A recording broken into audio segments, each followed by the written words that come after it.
Good morning, everybody. Good morning, everybody. Good morning, good morning. Good morning, my good friends. Good morning, everybody. Welcome to my live stream. Welcome, welcome. Welcome to my live stream. Welcome to my channel. Good morning, everybody. Let me introduce myself. My name is Andre Lefevre. Lefevre. And I am a citizen journalist. I like to mouth off on things political, things cultural, things interesting. I have a very definite libertarian, conservative, freedom loving point of view, extreme libertarian, if anything else. And I want to talk about something that concerns me a lot is the fact that the American left, is pushing for violence in our country, is pushing us Americans to start fighting against each other. And August seems to be a focal point on their efforts.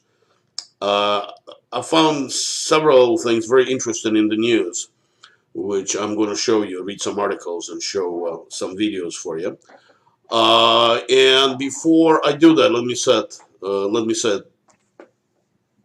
it all up. Leftists believe in color revolution. Most recently, it has been supported by George Soros and many Eastern European countries, such as Ukraine, for instance.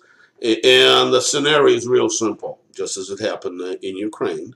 A peaceful demonstration against a corrupt Ukrainian government was infiltrated by the radicals. The government troops and police came in and tried to squelch it. Among the government troops, they've been infiltrated by the private military companies, the snipers, more than likely from the Republic of Georgia. And as a result, there was a lot of violence, and it was an open overthrow, open coup d'etat, open military takeover of the government. And this is the boilerplate that the leftists use when they want to create a color revolution. The color for the Second American color revolution is purple, by the way. And the scenario will not change. You're going to have a rally of somebody that's universally despised, for instance, white nationalists, that would want something like white civil rights or white supremacy assist, or just a innocuous demonstration to protect the monuments of the Civil War, like it was in Charlottesville last year. It will be infiltrated by actors who pose as white nationalists and radicals, who will provoke fights with somebody like Black Lives Matter, who's also paid by the same group, that would deteriorate into huge violence. And under that pretext, the deep state will bring in the martial law and start arresting libertarians and conservatives like myself. Will assassinate or arrest our president Donald Trump on the pretext of him violating laws against humanity, something trumped up that's not true, and bring us, the American citizens, to heel along the lines of globalist ideas, of Marxist domination of the world. And I'm not exaggerating. Well, I think we're going to see either a test run of something like that scheduled this month, this Sunday on the 12th, or an actual attempt to ignite such a color revolution. I am on Wikipedia. Unite the Rally, Unite the Right rally, which is scheduled for this Sunday on the 12th. Let me read this.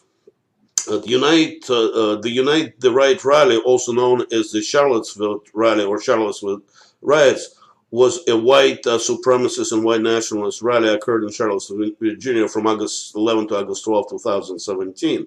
Protesters were the members of the far right and included members of the alt-right, neo-Confederate, Klansmen, etc., etc., etc. As we all remember, on the in Charlottesville on that day, I believe it was a young woman who died because Soros paid right. I don't want to call them right wing. The Soros paid actors who were acting like a white supremacist clash with Soros paid actors who acted like Black Lives Matter and them alike, and created an atmosphere of chaos. Well, we have the same thing is happening. A similar thing is happening in Washington D.C. on the 12th. Here's an article, and let me bring this up. This is an article from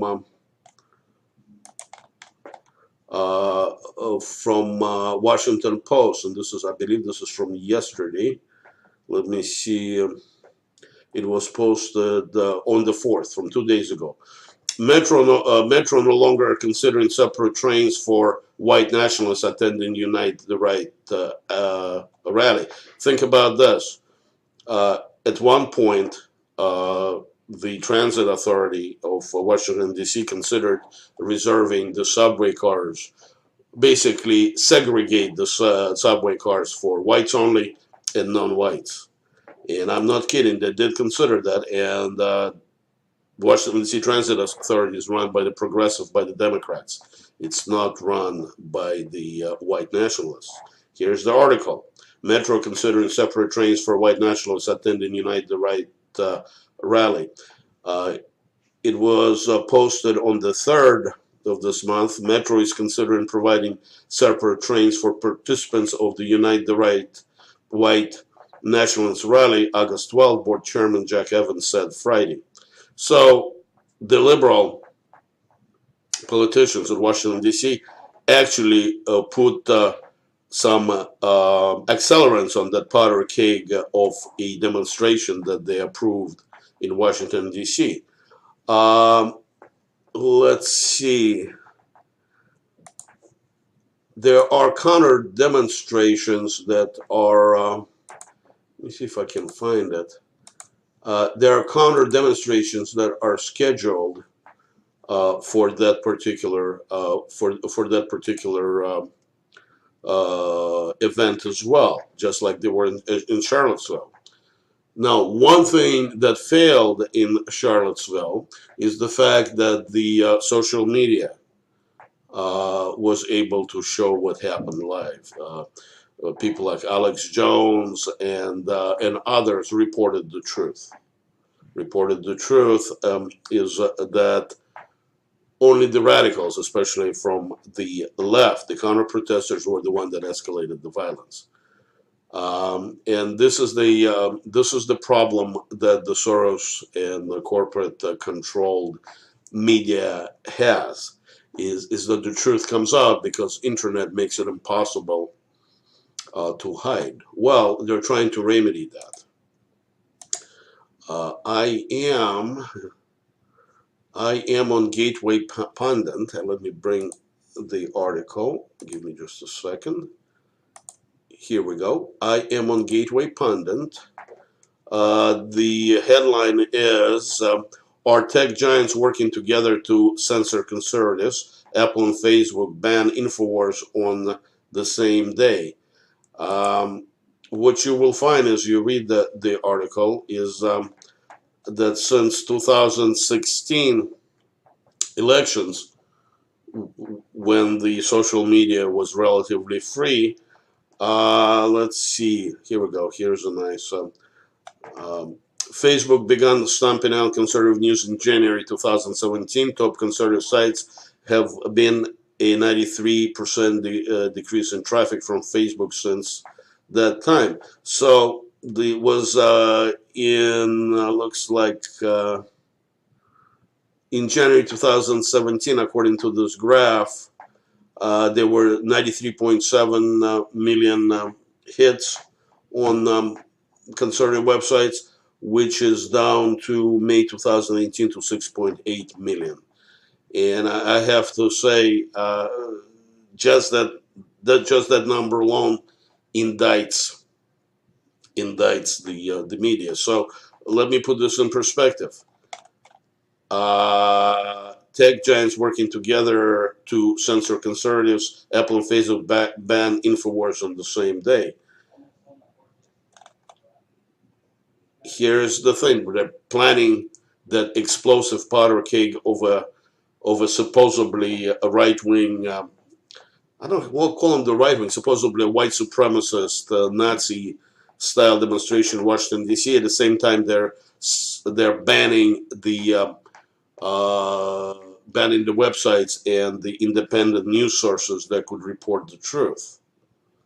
I don't think you have to be a genius to figure out that the left, the progressive Nazis, the progressive authoritarians, the progressive fascists, who are the deep state, who are the power elites in our country, don't want the truth to come on. They want to have a kabuki theater.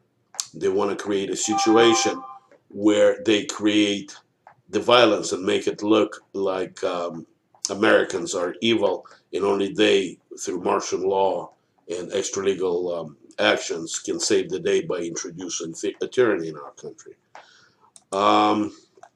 This is an article from Media Matters of Climate Control Denial Program. Okay, this is totally something else. This is totally something else. I am on Yahoo News, and let me bring this back. Facebook, Apple remove most of U.S. conspiracy theorist content, and this is Yahoo News cheering the fact that Infowars Alex Jones has been banned. I have to tell you that Alex Jones single-handedly counterweighs all the corporate control lies and fake news. What they call conspiracy theories is Alex Jones simply raising questions about the official narratives. Corporate control media, ABC, NBC, CNN, all the corporate control newspapers, New York Times, they're not journalists, they're propaganda organs designed only for one reason, is to tell power elites what to think. The viewership and the readership of the corporate control media is truly minuscule. They don't write for us. They write for the power elite and for the ruling class. If you don't know what I mean by the ruling class, I don't think you have any business listening to me. Let's see. Let's see what else I have. The gentleman who organized the rally, his name is Jason Kessler. I'm on his website, jasonkessler.us. He has a pretty good Twitter following, and he has a YouTube channel, even though I think he stopped doing videos. He's been banned in Europe, and he's going to be banned of the American-based social media as well, it appears to be. I don't know the man. I sent him a request for an interview. I hope he responds. I don't think he does. I don't know if he is a shill for Soros and the leftists, but ultimately he is talking a lot about civil rights for whites. I'm going to play you a snippet, fair use, from his July 21 video, and listen in, and then I'll comment. I'm coming to you today with what might be my very last YouTube video. Since the time of my last YouTube video, I've received over 100 emails flagging and legal notices for every single video I've ever published, saying that I'm banned in the United Kingdom, banned in Luxembourg, banned in Sweden, all over the EU and the Western world for hate speech. Even though those of you who follow this channel know that I never talk about hatred of other groups of people, I only talk about the fact that Western civilization and white people deserve to have advocates just like other groups do. and I've never advocated violence. At worst, they could say that I've endorsed self-defense if Antifa comes to use violence against a demonstration. And in recent months, you can go back and watch my videos on white civil rights and nonviolence. I've explicitly endorsed nonviolence in all situations because I believe it's the only way to short-circuit the violent targeting tactics of Antifa. Now, I always knew that this was going to be the case. The moment that I decided to do Unite the Right To, which is really more important than the first event in a lot of ways, because it's about exposing the civil rights abuse that happened on a scale unknown in American history. At Charlottesville, Virginia, and Lee Park on August 12th, when the Charlottesville government worked with violent Antifa groups to shut down a lawfully demonstrated event that was endorsed by a federal judge. Now I'm banned from Facebook. For what? For nothing. For talking about nonviolence and moving the alt-right away from this neo-Nazi shtick towards white civil rights, which is something that can actually work and improve people's lives. And now YouTube is saying every video I've ever uploaded is hate speech. You know what's funny about that is not just the fact that I never use ethnic slurs, I never talk bad about... Let me stop this. This is a legitimate point of view. I disagree with the underlying foundation of it. I don't think that he should be banned. I find the whole idea of civil rights for specifically any ethnic group revolting. And let me tell you the reason why. Is because our souls, our immortal souls, have no color. Our immortal souls have no ethnicity. Our immortal souls have no national origin. We, as men, are responsible for the maintenance of our immortal souls by our action, by our life, by our character. Everything else is just a veneer. Everything else is just a wrapper. The wrappers could be of any color. The wrappers can have any writing you want on it. Wrappers can come from different parts of the world. What's important is the substance, is the soul. What wraps the soul, our bodies, are really unimportant. So when you talk about civil rights, when you talk about natural rights, when you talk about good and evil, we're talking about something that has nothing to do with ethnicity, color. So whites don't have any special rights for civil rights, nor do blacks, nor do Asians, nor do any other group. Men have the right, the natural right, to be free. So I am always a suspect when people of any ethnic group, be that black, Asian, white, what they may have be, American Indians, demonstrate for the civil rights for a special group. To me, this is a Nazis on parade. There want special privileges for the color of the wrapper. This is my problem with the civil rights for white people. It is a march for special privileges for people because the wrapper is of a different color. I have a problem with civil rights that marches for people of African descent for the same reason. Again, it's civil rights based upon the wrapper, not on the substance of a human soul.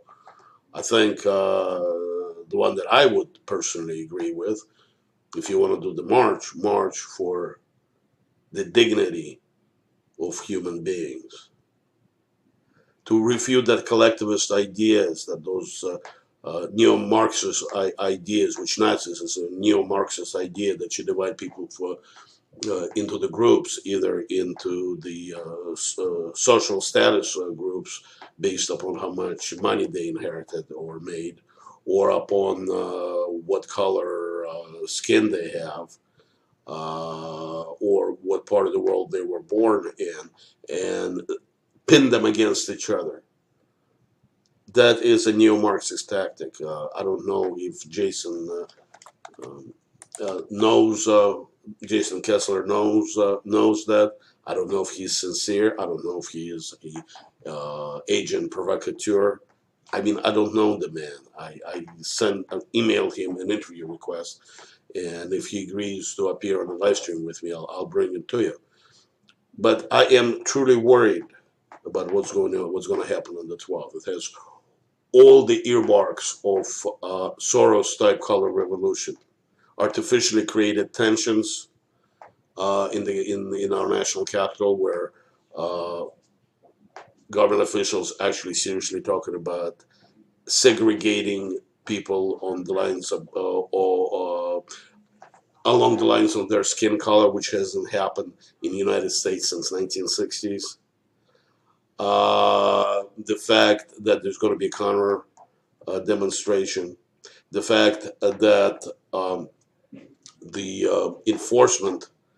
police enforcement arm of the government in Washington, D.C. is controlled by the deep state. Justice Department is still controlled by the deep state and by the leftists, by the globalists. To me, it's an engineered kabuki theater that's created for one reason and one reason only: to artificially ignite violence, and under pretext of that violence, illegally take control of our government by the progressive Nazi fascist left. Uh, what is the probability of that? I would say it's probably maybe 10%. I think it's a test run to see how it works. But believe me, if they see it as getting successful and their power cake is exploding and the violence is breaking out and spreading, and they have a chance to assassinate our president, they'll take that chance. Because they hate us and they hate Donald Trump, because we, the middle class man, elected Donald Trump to save our republic. And they cannot stand that fact. They cannot stand that fact.